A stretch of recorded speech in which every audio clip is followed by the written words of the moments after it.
ওয়ালা আসরি ইন্নাল ইনসানা লাফি খুসর।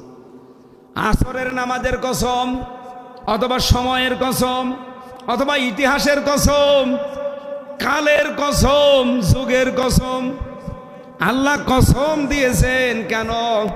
কারণ আমাদেরকে যে কসমটা দিয়ে বোঝাতে চাই সেটা হচ্ছে মানুষের সবচাইতে বড় সম্পদ, তার নাম হায়াত, সময়। হায়াত আছে এই জন্য আমি হামজা এখানে বসে আছি। হায়াত না থাকলে এখানে বসতে দিতেন? হ্যাঁ, কথা বলে না কেন? হায়াত আছে এই জন্য মামুন সাহেব বসে আছে। হায়াত না থাকলে যত বড় ডিআইজি হোক ওনারা এখানে বসতে দিতেন? মরা মানুষকেও বসতে দেয়। এই জন্য পৃথিবীর মানুষকে, বিশেষ করে জীবিত মানুষদেরকে আল্লাহ যত নিয়ামত দিয়েছেন, সবচাইতে দামি নিয়ামতের নাম হচ্ছে সময় বা হায়াত। এই হায়াতের ভেতরে আল্লাহ রাব্বুল আলামিন এমন এমন কিছু কাজ আমাদের দায়িত্বে দিয়ে দিয়েছেন।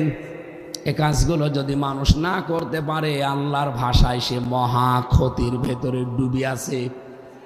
রব্বুল আলামিন বলেন, ইন্নাল ইনসানা লাফি খুসর, অবশ্যই মানুষ ক্ষতির মধ্যে ডুবে আছে।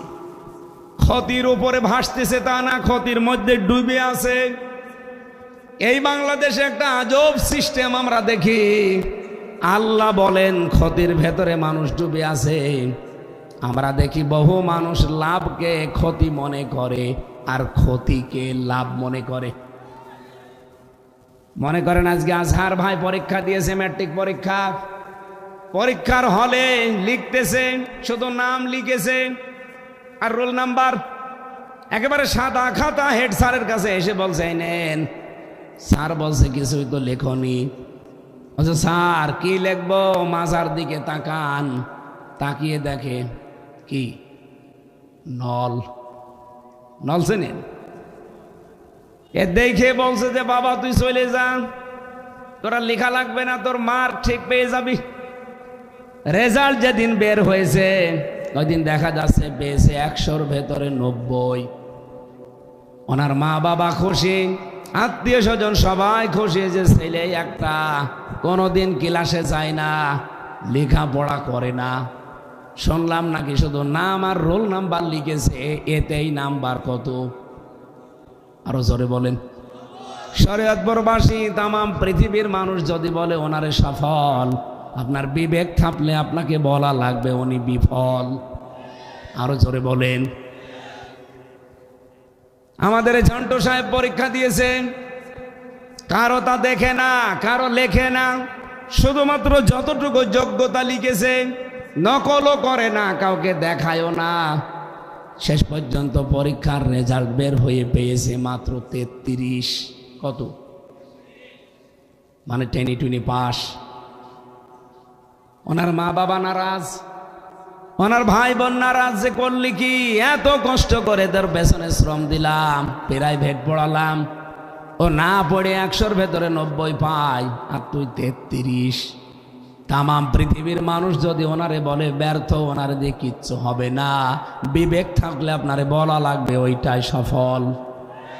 আরো জোরে বলেন। আর একজন পরীক্ষা দিয়েছে, যে আমার সাথে এসেছে আমানুল্লাহ, ও পরীক্ষা দিয়েছে, আগের রাতে প্রশ্ন হাতে পেয়েছিল, এই জন্য মন মতো করে সব সাজিয়ে সাজিয়ে নকল লিখেছে। এমনকি ক্লাসে যেয়ে হল রুমে বই নিয়ে, নোট নিয়ে মনের মতো লিখতেছে, দাড়ি কমা ফুল স্টপ, কোনো কিছু বাদ নেই। ওখানে প্রশ্ন চেয়েছে 10টার ভেতরে 5টার উত্তর দাও, যেহেতু আগের রাতে প্রশ্ন পাওয়া আর বই দেখে লিখতেছে, এই জন্য 10টার ভেতরে 10টাই লিখে দিয়েছে। পরীক্ষার রেজাল্ট বের হওয়ার পরেও পাইছে কত? 100-র ভেতরে 150। লোকজন জিজ্ঞাসা করছে, স্যার ও ছাত্র যত ভালো হোক, ওনা 100-র ভেতরে 99 বা 100 পেতে পারে, তো 100-র ভেতরে 150 পায় কি করে? স্যার বলছে, ও ছেলে পায়, আমি করব কি? কারণ লেখা তো ওর না, ওর হাতের লেখা তো আমি চিনি, ও তো আগের রাতে লোক দিয়ে লিখেছে। এই কথা বলে না কেন? বহু মানুষ এরকম আগের রাতে লিখেছিল না, আমরা তো সফল মনে করতাম। 100-র ভেতরে 153 জন পেয়ে গেছে।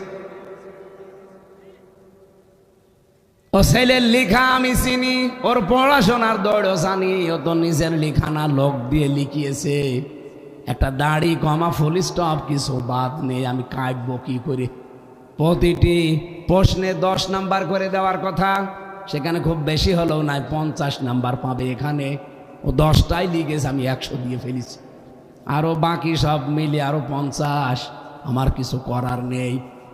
তামাম পৃথিবীর সব মানুষ যদি বলে ও সফল, আল্লাহর কসম বিবেক থাকলে বলা লাগবে বিফল। ওরে আর ইনারে এই দুইজনকে যদি কোনো চেয়ারে বসান, ওই চেয়ার পর্যন্ত নষ্ট করে ফেলবে। এনার 33, তাতে কি? এই মানুষটাকে কোনো চেয়ারে বসালে চেয়ারের মান রক্ষা হবে।